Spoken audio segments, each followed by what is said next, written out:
कमी मुसलमान में कहाँ है? मुसलमान में कमी है अवेयरनेस की।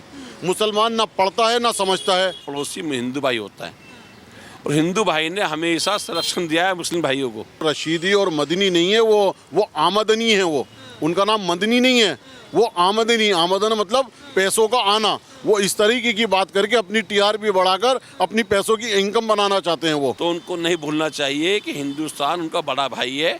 बड़ा भाई जब को एक बार पढ़ाता समझाता है, फिर नहीं तो कान पे लगाता भी है। 124 स्कीम लागू करी है नरेंद्र मोदी जी ने। उस 124 स्कीम के अंदर अगर एक आयुष्मान योजना उठाकर देखी जाए, मैं अभी पंत हॉस्पिटल से आ रहा हूँ, अभी 3 लोगों का इलाज, वो तीनों मुसलमान का इलाज, 5-5 लाख रुपए का इलाज मैंने करवाया है। सर क्या नाम हुआ? मेरा नाम नवाबुद्दीन है जी। बताइए सर, जिस तरीके से बांग्लादेश में लगातार हिंसा बढ़ रही है, दीपू दास के बाद आप देख रहे हैं एक एक करके लोगों को मारा जा रहा है, महिलाओं के साथ रेप किया जा रहा है, छोटी छोटी बच्चियों को जलाया जा रहा है, कैसे देखते हैं पूरे मामले? इसकी मुस्लिम समाज भरपूर निंदा करता है और ये किसी भी जो लोकतांत्रिक देश है वहाँ होना नहीं चाहिए। माइनॉरिटी का अधिकार, माइनॉरिटी की सुरक्षा सरकार की जिम्मेदारी होती है, चाहे वो माइनॉरिटी किसी कहीं की भी है, पाकिस्तान में हो या हिंदुस्तान में हो या बांग्लादेश में हो जी ना जी। अगर माइनॉरिटी के साथ कोई इस तरह की घटनाएं होती हैं, इसकी जिम्मेदार सरकार है। सरकार को सख्त कदम उठाने चाहिए वहाँ की सरकार को, और ये जितना भी हो रहा है इसको रोकना चाहिए। तो ऐसे लोग कौन सा इस्लाम पढ़ते हैं जो इस तरीके की हरकत करते हैं? मुझे नहीं पता उनके अंदर कहाँ से ऐसी मानसिकता आती है कि वो इस्लाम के नाम पर किसी और मज़हब के लोगों को कत्ल गलत करें। मज़हब इस्लाम में इसकी कोई जगह है, न कोई इसका स्थान है, ना ऐसा कोई हमारे यहाँ मज़हब इस्लाम में कोई ऐसा कोई मतलब है कि किसी गैर को यहाँ पर कुछ किसी को मारा जाए। किसका धर्म क्या है? लकुम दीनुकुम वलिय दीन। मेरे अल्लाह ने कुरान में फरमा दिया कि दीन आपका, आपको, हमारा दीन हमारे को। अगर आप कोई दूसरी मज़हब से हैं, मुस्लिम, आप यहूदी हैं, ईसाई हैं, सिख हैं, कोई मज़हब आपका है वो आपको मुबारक है, और मज़हब इस्लाम हमें मुबारक है। हाँ, तो ये तो हमारे कुरान से शिक्षा है, वो शिक्षा हम उसी हमें मिली है, उस पर हम पालन करते हैं। लेकिन सब लोग पालन करते हैं या नहीं करते, ये भी तो बड़ी बात है ना। अब जैसे जहाँ पर जमाते इस्लामी भारत में भी चलता है, पाकिस्तान में भी चलता है, बांग्लादेश में भी चलता है, लेकिन वहाँ पर इस तरीके की कट्टरपंथी सिखाई जा रही है, वो कहाँ से सोच आती है? वो सोच कहाँ से आती है, इसका मैं क्या जवाब दूँ आपको। ये उनकी मानसिकता है, कहीं ना कहीं उस मानसिकता से वो लाचार हैं। ऐसे लोग मेरे ख्याल से तो वो लोग विकलांग हैं, उनकी सोच में विकलांगता है। वो लोग ऐसे लोग जो दूसरे मज़हब के लोगों को काटना मारना चाहें, कहीं के भी हों, खाए हो, किसी भी मुल्क के हों, दूसरे मुल्क के लोग अपने हम मज़हब जो उसे दूसरे मज़हब में रहते हैं उनके ऊपर अटैक करें, वो काम अच्छा नहीं है। किसी भी मज़हब ने ऐसी शिक्षा नहीं दी कि आप दूसरे मज़हब को अटैक करो, उससे मारो पीटो, कुछ करो। सर, यहाँ पर इस देश में भी अब लगातार बांग्लादेशी जो हैं, घुसपैठिए जो हैं, उनको निकालने का काम सरकार कर रही है। विपक्षी पार्टियों को ये बात अच्छी नहीं लगी, उनको लगा कि उनका वोट बैंक धीरे धीरे खिसक रहा है। आप ये पूरा जो चल रहा है SIR, उसको कैसे देखते हैं? देखिए, SIR जो चल रहा है ये हकीकत ये होना चाहिए था और हमेशा होता है। SIR में क्या है कि हमारी पॉपुलेशन बताई जाएगी। मैं हिंदुस्तान का नागरिक हूँ, मेरे लिए मेरा नाम अगर 2002 की लिस्ट में था और अब 2025 में भी लिस्ट में नाम है, तो मुझे कुछ भरना भी नहीं है। मेरे एक फॉर्म आएगा, फोटो सेंड कर दूँ, मेरा काम SIR मेरा हो गया। जो लोग डर रहे हैं SIR से, उन्हें नहीं डरना चाहिए, क्योंकि SIR एक सरकारी प्रक्रिया है, उसका पूरा उसके साथ दें। और अगर आपके कोई डॉक्यूमेंट्स नहीं है तो बहुत डॉक्यूमेंट्स लगाने वाले, लेकिन अगर आप इस देश के नागरिक नहीं हो तो आपको इस देश के लोकतंत्र के अंदर वोट देने का अधिकार नहीं है। ये किसी भी मुल्क का आदमी मेरे मुल्क पर रह करके, चाहे किसी मज़हब का हो, वो यहाँ पर आके वोट नहीं करेगा। वोट वही करेगा जो कि हिंदुस्तानी है, और किसी हिंदुस्तानी मुसलमानों को डंडे की ज़रूरत नहीं है।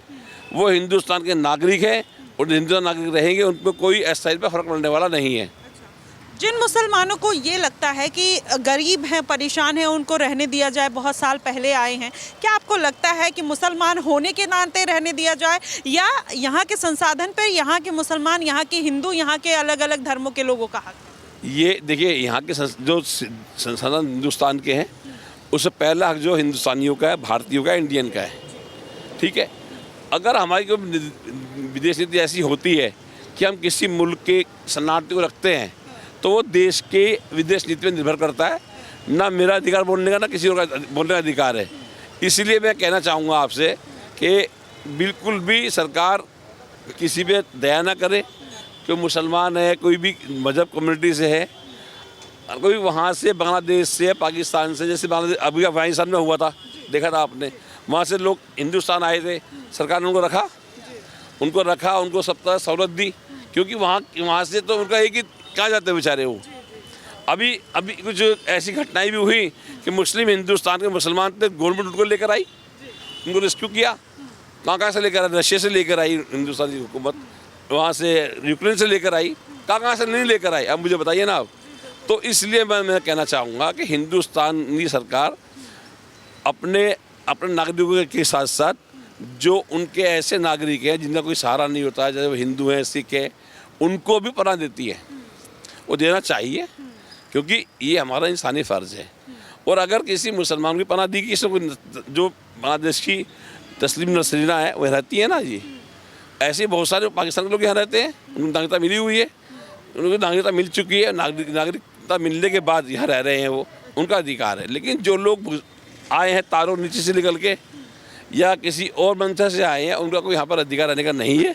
उनको इनके देश भेजना चाहिए और भेजना चाहिए। मेरी सरकार से मांग है कि ऐसे बांग्लादेशी हो, रोहिंग्या हो, पाकिस्तान के हो, कहीं के भी लोग हों, चाहे वो किसी मजहब के मामले में नहीं चलना चाहिए, उनको यहाँ से भेजना ही चाहिए। बिल्कुल कह रहे भेजना चाहिए। और भी लोगों की राय जानते हैं। सर, एक तरफ बांग्लादेश में आप देख रहे हैं किस तरीके से लगातार जेनोसाइड हो रहा है, लगातार हिंदुओं को मारा जा रहा है। दूसरी तरफ भारत सरकार SIR के माध्यम से बांग्लादेशी रोहिंग्या को निकालने का काम कर रही है। कैसे देखते हैं पूरे मामले को? देखिए, सरकार अच्छा काम कर रही है। SIR एक अच्छा स्टेप्स है जो सरकार ने लिया है। मैं आपके माध्यम से अपना आपको एक वीडियो दिखाना चाहूँगा। ये लिस्ट है, ये 2002 की लिस्ट है और ये मेरे अपने घर की लिस्ट है। ये देखिए सर, लिस्ट दिखा रहे हैं। और सर इसमें क्या है? मैं ये बताना चाहूँगा कि इस लिस्ट के अंदर, ये मेरे अपने घर की लिस्ट है, इसके अंदर आप मेरे घर के पड़ोस में 2269 नंबर है, रुखसाना नाम है, जो यहाँ से जा चुकी हैं। ठीक है। उसके अलावा मोहम्मद असलम है जो ये डेथ कर चुके हैं। और इसके अलावा शहनाज हैं, ठीक है, ये यहाँ से शिफ्ट हो गई हैं। लेकिन ये अभी लिस्ट में नाम है। और जब हमारे पास वोटर लिस्ट आती है इलेक्शन के टाइम में, तो हम लोग कंफ्यूज होते हैं, ये वोट कोई दूसरे लोग डालने आ जाते हैं। यहाँ कंफ्यूजन, ये SIR इसलिए बेहद ज़रूरी है कि जब ये हमारे पास लिस्ट आ गई, अंदर पोलिंग एजेंट बैठ गया, अंदर BLO 2 बैठ गया, वहाँ पर एक आई कार्ड लेकर नहीं आ रहा, 14 चीज़ें होती हैं जो वोट डालने के लिए ज़रूरी होती है। उसमें से उसने कोई भी एक चीज़ लाया और आके उसने दिखा दिया। हमने लिस्ट में देखा नाम है और नाम देख के हमने वोट डलवा दिया, बट वो बंदा यहाँ से शिफ्ट हो गया। ये मैं आपको लिस्ट दिखा रहा हूँ, कम से कम 50 लोगों की लिस्ट है। इसमें से 20 लोग अब तक यहाँ से शिफ्ट हो चुके हैं, डेथ कर चुके हैं या ट्रांसफ़र हो गए। 2 लोग तो ऐसे हैं जो यहाँ से पाकिस्तान जाके वहाँ की उन्होंने नागरिकता ले ली है। हाँ, लेकिन अभी हमारी लिस्ट में उनका नाम आ रहा है। ठीक है। इसके अंदर कुछ लोग ऐसे हैं जो यहाँ से जा ही चुके हैं, बिल्कुल मर गए। ये कितने खतरनाक हो सकते हैं? सोचिए, पाकिस्तान गए, उनके रिश्तेदार यहाँ पर होंगे, वो कभी भी आके वोट डाल सकते हैं, वो कुछ भी कर सकते हैं। और इसके अलावा वोट डालना तो दूर की बात है, वो यहाँ लिस्ट में नाम है, यहाँ पर अपना राशन कार्ड बनाकर कुछ भी आतंकवादी घटना कर सकते हैं, क्योंकि वो यहाँ के नागरिक हैं। कल को कोई यहाँ का प्रमाण मिलता है, कोई बम फटता है, कोई विस्फोट होता है और ये आई कार्ड मिल जाता है उनको, वो रहे तो वो पाकिस्तान में रहें, लेकिन वो यहाँ पर उनको नागरिकता मिलने के बावजूद उनके साथ यहाँ कितना बड़ा नुकसान है। यही स्टेप मैं बताना चाह रहा हूँ, गवर्नमेंट ऑफ इंडिया का वेल डन स्टेप है कि हमको ये पता चल जाए कि कौन यहाँ पुराना है, कौन यहाँ से जा चुका है। उसी के लिए SIR हो रही है और इसका मैं समर्थन करता हूँ और बहुत अच्छा स्टेप है। हमें पता तो चले कि हमारी पॉपुलेशन अब कितनी बची है। अभी सर बांग्लादेश में जो हो रहा है लगातार आप देख रहे हैं, वो किस तरीके से पूरा मामला देखते हैं? देखिए, बांग्लादेश हो, पाकिस्तान हो या इंडिया हो, अगर वहाँ पर इस तरीके का हिंदू मुस्लिम होता है तो वो निंदनीय है। अगर पाकिस्तान के अंदर भी कोई हिंदुओं को मारता है या ईसाइयों को मारता है या क्रिश्चियन को मारता है तो वो निंदनीय है। इसी तरह बांग्लादेश के अंदर अगर वो लोग अपनी कम्युनिटी बनाकर और अपनी इस तरीके की हरकत करके वो ये कम्युनिटी दिखाना चाहते हैं, तो उनको ये नहीं भूलना चाहिए कि हिंदुस्तान के अंदर मेजॉरिटी के अंदर हिंदू है। हम लोग यहाँ मुस्लिम जो है माइनॉरिटी में हैं। अगर वो अपने आप को वहाँ मेजॉरिटी के अंदर मेजॉरिटी दिखाने के बाद और ये सी हरकत कर रहे हैं कि उनको जला दिया गया, जो बहुत निंदनीय हैं। तो उनको ये नहीं भूलना चाहिए कि उनके भाई बंधु जो यहाँ माइनॉरिटी के अंदर हैं, उन लोगों को यहाँ ख़तरा हो सकता है, उन लोगों का यहाँ रहना मुश्किल हो सकता है। यहाँ पर वो लोग मेजोरिटी के अंदर हैं, वो यहाँ कुछ भी कर सकते हैं। तो ये बहुत निंदनीय है, चाहे पाकिस्तान में हो, बांग्लादेश में हो, सऊदियों में हो या दुबई में हो, कहीं भी हो, ये गलत है। यहाँ पर ये भी मैं कहना चाहूँगा, इरफान भाई ने ये बताया कि भाई इन्होंने हिंदुस्तान माइनॉरिटीज़ है, हिंदुस्तान के अंदर माइनॉरिटीज़ का, मुस्लिम का सबसे अच्छा दोस्त, सबसे अच्छा पड़ोसी हिंदू भाई होता है। और हिंदू भाई ने हमेशा संरक्षण दिया है मुस्लिम भाइयों को जी। इस देश के अंदर सनातनी भाई जो हमारे भाई हैं, हमारे हिंदू भाई जो हैं, उन्होंने हमेशा हमें अपने गले लगाया है। आज आप देख लीजिए, पाकिस्तान जब वहाँ बना था पाकिस्तान, तो वहाँ कितने आबादी थी हिंदू भाइयों की, और कितनी आबादी थी बांग्लादेश में हिंदू भाइयों की। जब 1971 में बनाया था उसको, दिसंबर के महीने में हिंदुस्तान को बनाया था, हिंदुस्तान ने उस पर अपने टैक्स लगा के पैसा भी दिया था, हर चीज़ को दी थी। पानी भी दे रहे हैं इसको, अब आश्रय दे रहे हैं गंगा का, इसको पानी दे रहे हैं। 30% जो आबादी है हमारे पानी पे, गंगा पे कोई समझौता कोई नहीं है। कोई ऐसी इंटरनेशनल नहीं है संधि कि हमें पानी देना पड़ा, हम पानी दे रहे हैं गंगा का उसको, ठीक है, अभी भी दे रहे हैं। उसको सोचना चाहिए कि हिंदुस्तान के अंदर, हिंदुस्तान ने हमेशा बड़ा भाई का रोल निभाया बांग्लादेश के लिए। नहीं तो कब कैसे खाया जाए चाइना और पाकिस्तान, इसको बचाया है। 90,000 फौजी इसके यहाँ से लाके हम यहाँ कैद करे, ठीक है जी, इसको बसाया, इसको जगह दी, इसको पैसा दिया, इसको आज़ाद मुल्क बनाने के बनाया इसको। लेकिन आज वही लोग, उन्हीं की नस्लें भूल गई कि किस तरह से हम इनको बना दिया है मुल्क ये। हम चाहते तो इस मुल्क को अपने साथ मिला लेते, लेकिन नहीं मिलाया। एक इंसानियत दिखाई और इन मुसलमानों को नया मुल्क बना के दिया। तो उनको नहीं भूलना चाहिए कि हिंदुस्तान उनका बड़ा भाई है। बड़ा भाई जब को एक बार पढ़ाता समझाता है, फिर नहीं तो कान पे लगाता भी है, और कान पे लगा करके अच्छे समझाना भी आता है बड़े भाई को। तो अब अगर ये नहीं माने, हम कान पे भी लगाएंगे, इनके समझाएंगे ज़रूर। सर, जिस तरीके से आप देख रहे हैं, लगातार छोटी छोटी बच्चियों को मारा जा रहा है, उनके साथ रेप किया जा रहा है, लगातार वीडियो आ रही है, जानबूझकर इस तरीके की वीडियो रिलीज़ की जा रही है। हिंदुस्तान में भी कुछ लोग हैं जो इस चीज़ को या तो बहुत निगलेक्ट करके चल रहे हैं, या तो कुछ दबे मन से उसको सपोर्ट भी कर रहे हैं। आप कैसे देखते हैं पूरे? आपने देखा कुछ दिन पहले किस तरीके से रशीदी ने बोला कि वंदे मातरम जो बोलने के लिए बोले उसको जूते मारो, हमें बांग्लादेश से क्या है, हमें भारत में जो जेनोसाइड हो रहा है, मुस्लिमों के ऊपर अत्याचार हो रहा है, हमें उससे मतलब है। तो क्या ऐसे पाकिस्तान के हिंदुओं को छोड़ दिया जाए, बांग्लादेश के हिंदुओं को छोड़ दिया जाए, जो 35% से घट के 7% पे आ गए, 20% से घट के 2% पे आ गए, क्या उनको मरने के लिए छोड़ दिया जाए? नहीं, बिल्कुल भी नहीं। मैं तो अपनी सरकार से गुहार लगाऊंगा कि ऐसे लोगों को यहाँ बुलाया जाए और उनको यहाँ पर संरक्षण दिया जाए, जितने भी लोग हैं वहाँ पर इस तरीके से, और वहाँ की सरकार से उनको बहुत सख्ती से काम लिया जाए और उनको बोला जाए कि अगर इस तरीके की कोई घटना अगर वहाँ होती है तो हम यहाँ पे सख्त कदम उठाएंगे। गलत है। और जैसे आपने वंदे मातरम के लिए कहा है कि वंदे मातरम, तो मैं समझता हूँ कि मुसलमान से ज़्यादा वंदे मातरम तो कोई करता नहीं। वंदे का मतलब है कि इस माटी को वंद करना, इस माटी को सलूट करना, इस माटी को सजदा करना। और हमारा मुसलमान तो दिन में 5 बार सजदा कर रहा है। वो सजदा इसी माटी को, इसी ज़मीन को हो रही है, और हम लोग तो कहीं भी सजदा कर लेते हैं। तो हम तो वंदे मातरम के लिए तो मतलब हमारा तो हुक्म कहते हैं कि भाई हमको तो वंदे करना है, मातरम करना है, यानी कि इसकी वंदना करनी है हमारे को। मदनी क्यों कहते हैं कि जूते मारो, उनको हथियार निकाल के मारो जो हथियार से मारने आए? सर, वो रशीदी और मदनी नहीं है, वो आमदनी है। वो उनका नाम मदनी नहीं है, वो आमदनी। आमदन मतलब पैसों का आना। वो इस तरीके की बात करके अपनी टीआरपी बढ़ाकर अपनी पैसों की इनकम बनाना चाहते हैं वो। लेकिन जो लोग उनको फॉलो करते हैं वो डाइवर्ट भी होते हैं। अब जैसे आपने अभी बहुत अच्छी बात करी कि सबसे ज़्यादा आप लोग सजदा करते हैं, 5 वक्त की नमाज करते हैं, और जो भारत माता की जय, वंदे मातरम बोलने से कतराते हैं, इसी मिट्टी में दफन भी तो होते हैं। हम लोगों में तो जलाया जाता है, फिर भी वो तो आप लोग को तो दफन भी इसी में किया जाता है। तो इससे इतना परहेज क्यों है? पता नहीं वो कौन लोग हैं, वो कौन लोग उनको फॉलो करते हैं, या वो कौन से इमाम और कौन से मौलवी हैं जो उनको इस तरह का सबक पढ़ाते हैं, और वो कौन से इमाम या मौलवी या मुफ्ती हैं जो पता नहीं कौन से कुरान पाक से वो सीख कर आ रहे हैं या कौन सी हदीस से सीख कर आ रहे हैं। ऐसी हदीस हमारे अल्लाह ने और हमारे हजूर ने तो नहीं उतारी। वो कौन सी किताब से पढ़कर इस तरीके का सबक दे रहे हैं। मैं उन लोगों को कहूँगा कि वो बाज आ जाएं उन लोगों को कहूँगा कि वो इस्लाम धर्म को, मुसलमान को भड़काने की, बहकाने की कोशिश ना करें, ना ऐसी बातें करें।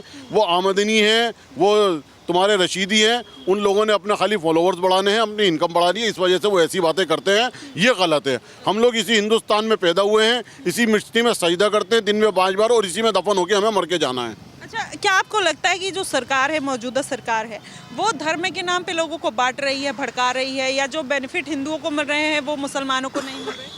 नहीं, बिल्कुल भी नहीं है ऐसा। 124 स्कीम लागू करी है नरेंद्र मोदी जी ने। उस 124 स्कीम के अंदर अगर एक आयुष्मान योजना उठाकर देखी जाए, मैं अभी पंत हॉस्पिटल से आ रहा हूँ, अभी 3 लोगों का इलाज, वो तीनों मुसलमान का इलाज, 5-5 लाख रुपए का इलाज मैंने करवाया है। वो मोदी जी की तो स्कीम है। अभी आप अगर वंदे भारत उठा के देखे जाए तो उसके अंदर कौन सफ़र कर रही है वंदे भारत में? हिंदू मुस्लिम सब एक साथ कर रहे हैं ना, जो ट्रेन चालू करी है। अभी आपको अगर सिलेंडर योजना उठा के देखी जाए, कौन सी ऐसी 124 स्कीम में ऐसी है जिसमें उन्होंने हिंदू मुस्लिम करा हो? बहुत गलत बात है जो इस तरीके की बात करते हैं। मैं इस एरिया में जहाँ खड़ा हुआ हूँ, ये मुस्लिम एरिया है, चांदी महल कहलाता है। इस एरिया के अंदर 7-7 लाख रुपए के मकान मुसलमानों ने लिए हैं, वो मोदी सरकार ने तो दिए हैं। कहाँ हिंदू मुस्लिम करा उन लोगों ने? कोई सी भी एक स्कीम कोई ऐसी मुझे बता दीजिए जहाँ पर ऐसा हो। प्रॉब्लम कहाँ है? कमी मुसलमान में कहाँ है? मुसलमान में कमी है अवेयरनेस की। मुसलमान ना पढ़ता है ना समझता है।